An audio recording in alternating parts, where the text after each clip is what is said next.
ಮತ್ತು ಈ ಲಾಡು ಅಥವಾ ಮತ್ತೆ ಏನು ಎಣ್ಣೆಯಿಂದ ಕರೆದಂಥ ಪದಾರ್ಥಗಳು ಅದನ್ನೆಲ್ಲವೂ ಸಹ ನೀವು ವೃಂದಾದೇವಿಗಿಟ್ಟು ನೀವು ನೈವೇದ್ಯಾದಿಗಳನ್ನು ಖಂಡಿತವಾಗಿ ಮಾಡಬಹುದು.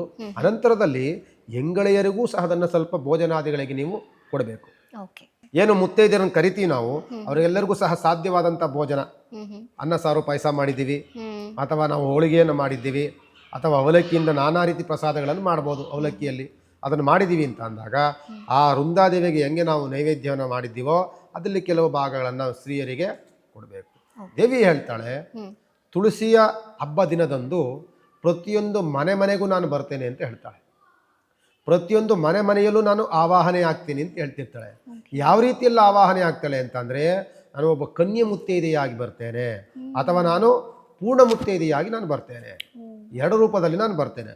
ಒಂದು ಬಾಲ ಕನ್ಯೆಯಾಗಿ ಬರಬಹುದು, ಅಥವಾ ಮದುವೆಯಾಗಿರುವಂತಹ ಗೃಹಿಣಿಯ ರೂಪದಲ್ಲಾದರೂ ಬರಬಹುದು.